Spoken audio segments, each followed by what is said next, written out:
How's it going, guys? In this video, we are going to talk about 7 steps for decluttering your home quickly, because the faster you can get through the decluttering, the faster you can start enjoying extra time in your week, because you're going to be spending less time cleaning, and who doesn't want to spend less time cleaning, right? So I'm excited to share these 7 steps with you guys to help you just get into that decluttering project and tackle each room as quickly as possible. Before we get into this video, just want to let you guys know that if you are interested in completely streamlining your home, that's decluttering, setting up routines, and putting your meal plan on autopilot so you really don't have to mess with it anymore, then you should check out my program, Total Home Transformation. And right now, for the month of March, if you use code SPRINGCLEANING at checkout, you will get 50% off the first month. In that first month, you actually get just about half of your house decluttered. So it's an amazing deal if you are interested in decluttering your house and you would like a little bit of accountability and guidance as you do this process. But if you're not interested in any accountability or lessons or anything like that, that's totally cool. This video will also help you as you declutter your home. And if you do find it helpful, please just give it a thumbs up, because that helps more people find it. Also, for this video, I am basically going to be going through the how to declutter page from my Cluttered to Calm workbook. If you want the full workbook with complete checklists for every room of your house, as well as help for getting your family on board, then you can check out the Cluttered to Calm workbook. I will link that in the description down below. Now, when most people start decluttering, they like to just dive right in and get started. I do recommend that you take a little bit of time and make a detailed plan for how you're going to declutter. That includes choosing which method you're going to use. That includes choosing which rooms you're going to tackle first if you're doing the room by room method, or which categories you're going to tackle in which order if you are doing the KonMari method. But I have other videos explaining that, so I'm not going to take the time to get into that right now.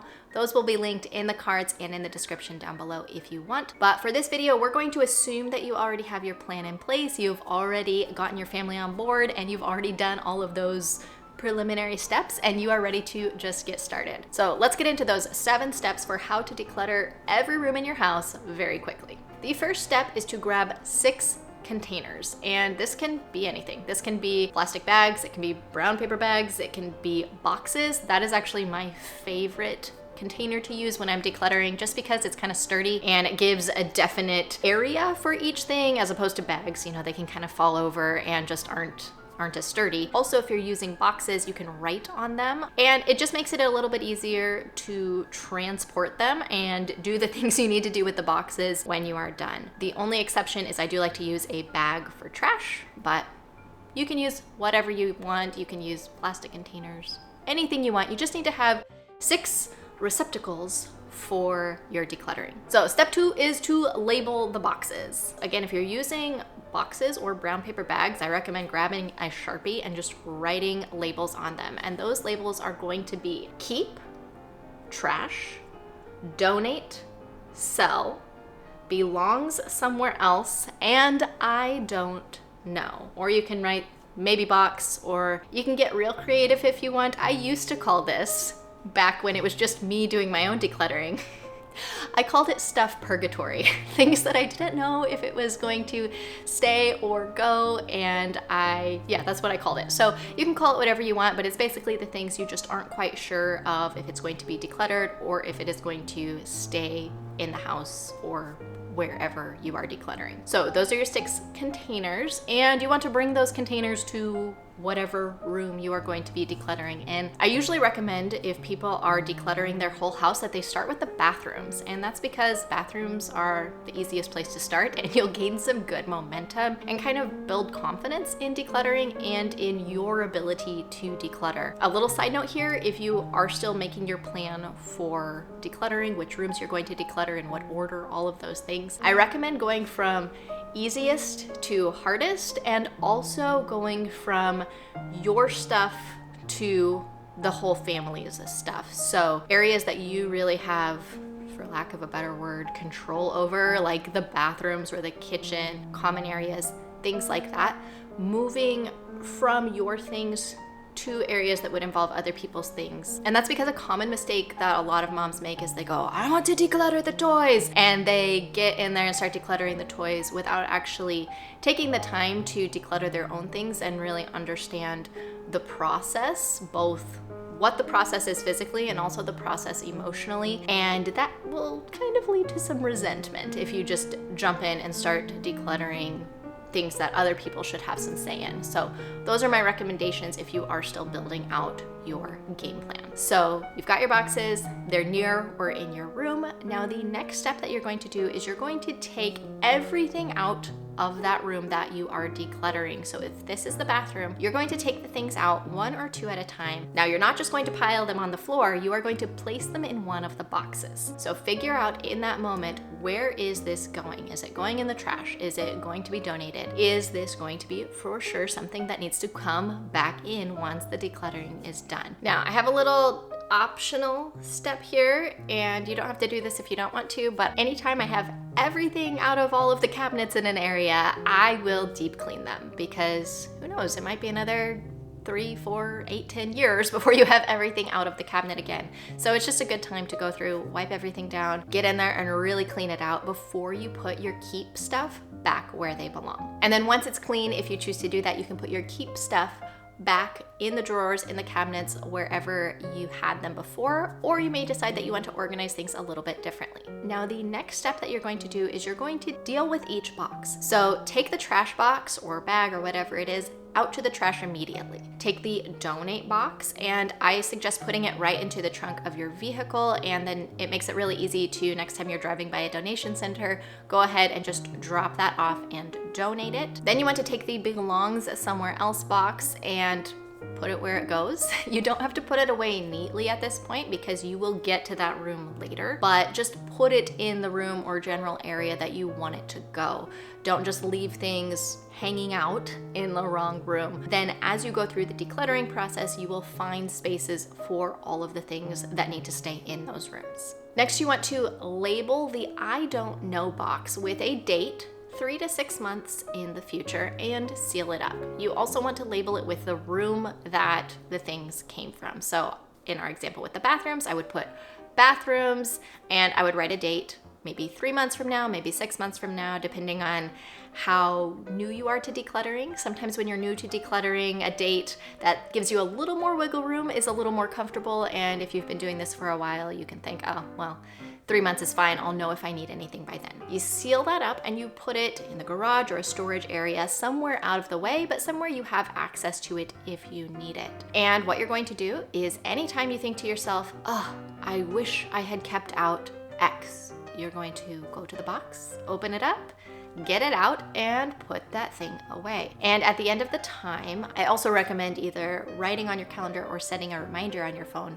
that when that time is up, that you go ahead and donate the items in the box without looking in it. Because sometimes when we look back through it, we can think, oh, maybe I want this or maybe I want that. But we know that if we didn't use it in that time that we set, I mean, you can even put a year on there if you really want to. However much time you think you need to know if you're going to use it or not, or if you're going to miss it or not, then you can safely donate it without worrying that you might need it.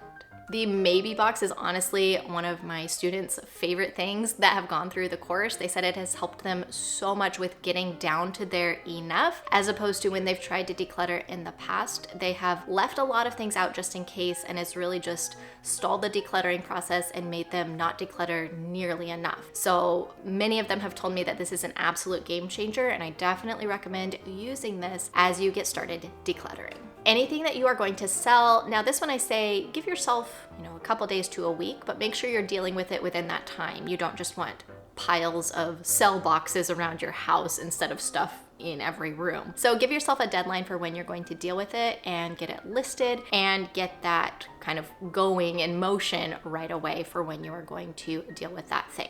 This is also a great way to get other family members involved. If you have a spouse or an older child who likes listing things on Marketplace or on Craigslist or anything like that, this can be a great job for them to help you with the selling process, to list it, and maybe even handle the communication for getting those things sold. You can even offer them a commission or something like that for everything that they are willing and able to sell for you, because it will save you a ton of time and help those items to get out of the house more quickly than if you have to do everything. So you can deal with that box last, but you want to deal with it before you move on to the next room, because if you don't completely finish each room as you go, you are going to end up decluttering forever. It will be a never-ending process and a project that you always keep coming back to if you don't completely finish each one as you go. And it may feel like, oh, I have to do all of these things before I can move on. I just want to get to the next room. But you will thank yourself, your future self will thank your current self if you just completely get each box done, deal with all of the stuff before you have to move on. Now, once you have decluttered each room, that is when I recommend that you get any organization items that you think you need. The only exception to this is if you have a really tiny space, then you may want to get some things that allow you to have a little bit more space. And some examples of this is actually in my decluttering and organizing under my kitchen sink video. There are some things that I got that actually just gave me more space because I was able to kind of add an extra little shelf area where I can store more things because there was room height-wise, but just not width-wise in the cabinet anymore. So some things like that might be helpful, especially if you have a really tiny kitchen or bathroom or things like that. But in most cases, I recommend waiting actually a little bit of time, like a week, a month, maybe even a couple of months before you order any organizational items or go shopping for those things. If you get organizational items first, you will tend to get more than you need, which means you'll be spending more money on things that you don't need, and you'll also end up keeping things that you don't need just because you have a space for it and now it's not just falling all over the place. So I find it much better to do the decluttering first, give myself a period of time, and then order or go look for any organizational items. For myself, as you can see if you go check out that decluttering under my sink video, it was about 8 years after I decluttered that I actually went and got some of the organizational items.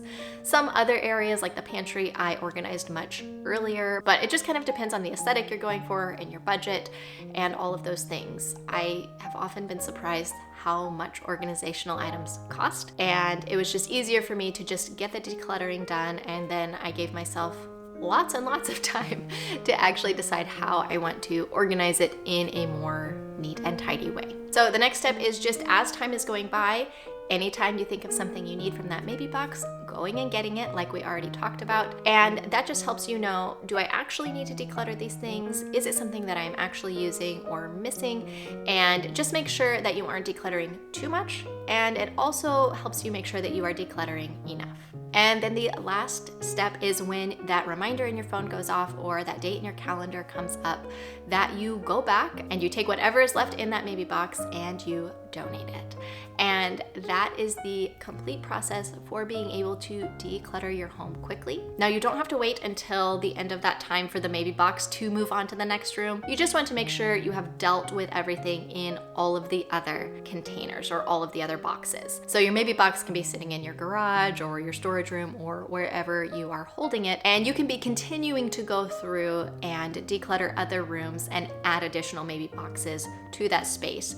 But you don't have to wait until the maybe box is gone before you move on to the next room. But having that maybe box really just helps mentally with the decluttering because it removes the concern of what if I need this? What if I miss it? All of those things. And it also makes it easier to declutter those things that are on the line, because when that timer goes off, you can just take it out of the house without having to go through it again. You've already gone through it. You already know you don't need it. And it just helps a little bit psychologically with the decluttering process from what I have found and from what my students have found.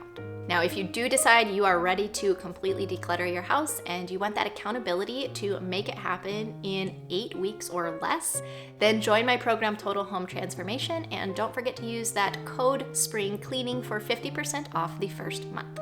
That's all I had for this video. I'll see you on the next one.